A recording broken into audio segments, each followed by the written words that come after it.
Sejamos francos, a vida diária de um servo medieval na Inglaterra e em vários outros países europeus não era nada agradável. No sistema feudal, os camponeses eram legalmente obrigados a trabalhar para a nobreza, proprietária das terras onde viviam. O trabalho ao ar livre começava ao amanhecer, que no verão podia ser às 3 da manhã, e terminava somente ao anoitecer.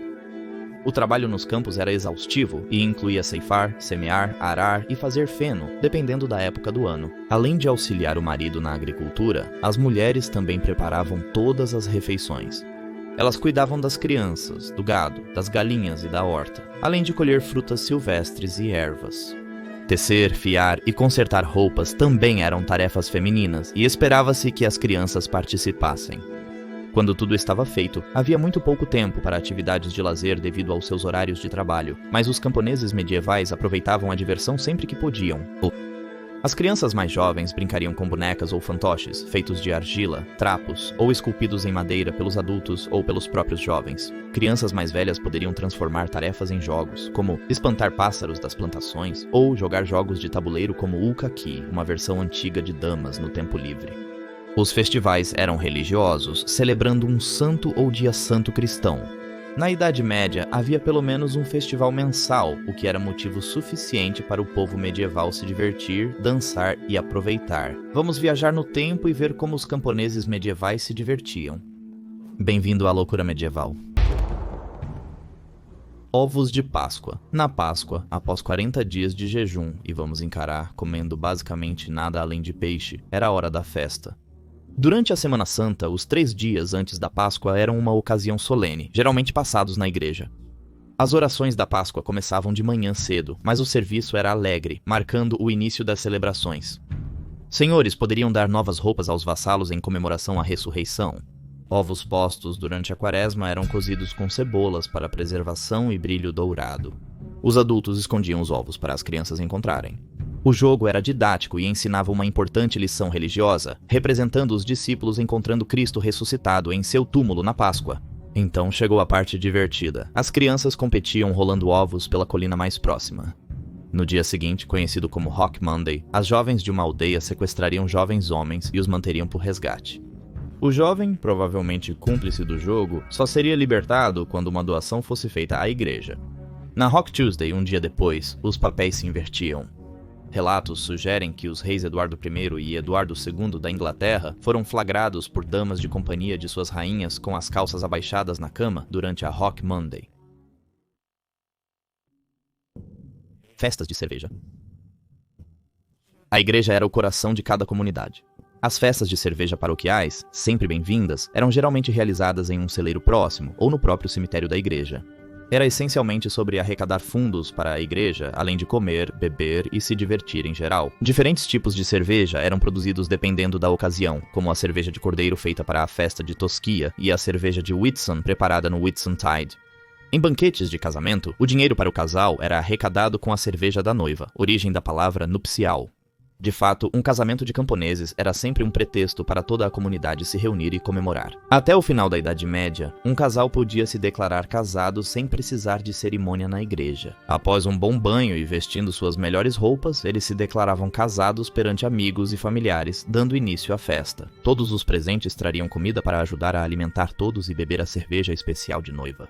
Então o casal se retiraria para a cama e os aldeões se divertiriam cantando músicas obscenas e gritando instruções rudes de fora do quarto do casal. Algumas celebrações de casamento duravam dias, com muita bebida, comida, canto e dança folclórica. A dança folclórica do campo era comum em cidades e vilas, e geralmente envolvia música animada e muitos chutes energéticos, pulos e saltos, como a jig, que era popular na Irlanda e na Escócia. Na Inglaterra, a dança Morris foi introduzida a partir de meados do século XV e permanece inalterada atualmente. O grupo de dançarinos usa sinos amarrados nas canelas e carrega varas, espadas ou lenços que batem juntos no ritmo da dança. Músicos itinerantes, dançarinos, acrobatas e bobos da corte se apresentavam em festivais, enquanto alguns aldeões cantavam e tocavam instrumentos musicais. A narração de histórias era uma maneira popular e importante de transmitir mitos e lendas. Contadores de histórias itinerantes levavam notícias entre as aldeias, recitando poesia e contando histórias picantes em troca de comida e abrigo. Infelizmente, esse passatempo cruel era muito popular na Europa durante a Idade Média. As lutas geralmente aconteciam em cidades maiores, fazendo com que os camponeses caminhassem vários quilômetros para assisti-las. Multidões uivantes assistiam em um poço especialmente construído a uma luta entre um urso acorrentado e cães ferozes, até a inevitável morte de um deles. Esportes violentos como a rinha de galos também eram comuns na maioria das aldeias. A chegada de maio era um grande evento no calendário da vida da aldeia. O mastro de maio era um símbolo fálico com origens nos tempos pagãos, quando as árvores representavam fertilidade. O início de maio era importante para druidas, wiccanos e romanos, que celebravam a chegada da primavera. Para os druidas, o festival de Beltane era celebrado com fogueiras. Os wiccanos escolhiam uma rainha de maio e dançavam em volta do mastro de maio. Já os romanos adoravam a deusa Flora no festival de Floralia. Com o tempo, as celebrações se fundiram, culminando na dança do mastro de maio que ainda podemos testemunhar hoje. Tomava-se muito cuidado na escolha da árvore certa para o mastro de maio. Aldeões competiam para encontrar a árvore mais alta. A casca era removida e o mastro normalmente erguido no centro da aldeia.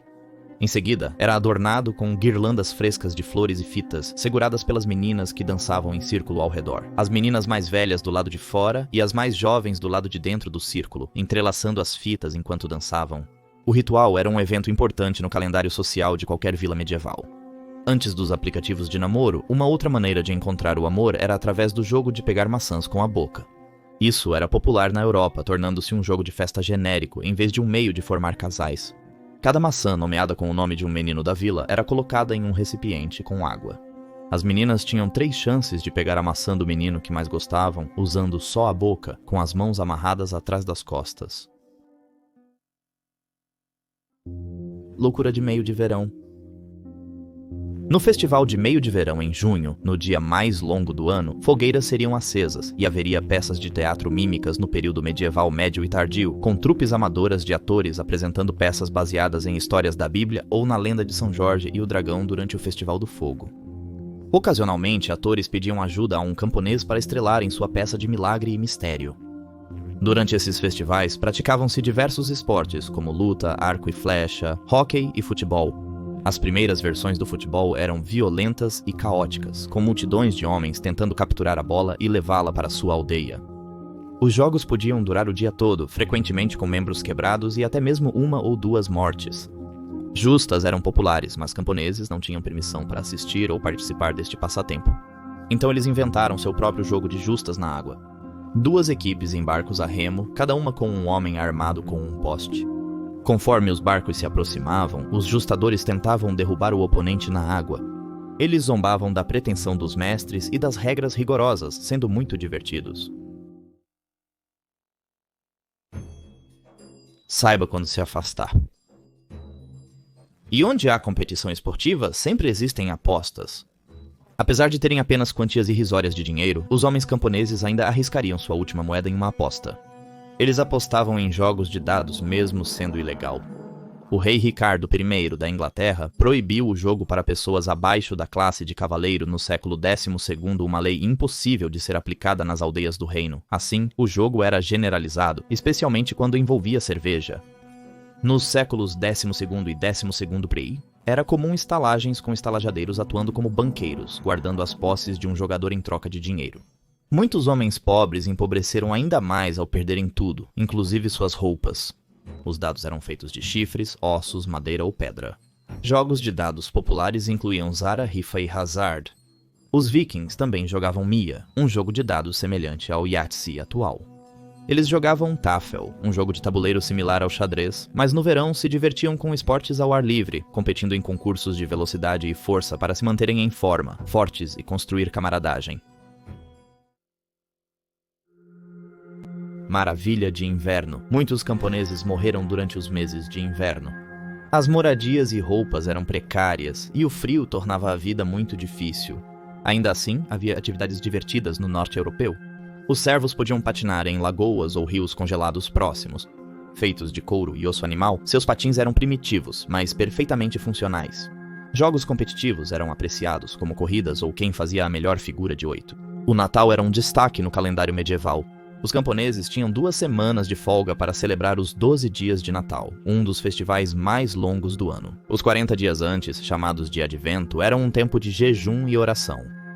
Os Mummers retornariam com sua peça natalina, cantoria e dança. Poderia ser a única chance dos camponeses comerem carne, pois todos os animais domesticados eram abatidos. Não podiam ser mantidos até a primavera devido ao alto custo de alimentação. Alguns senhores podiam presentear seus servos com cerveja, comida e combustível no Natal.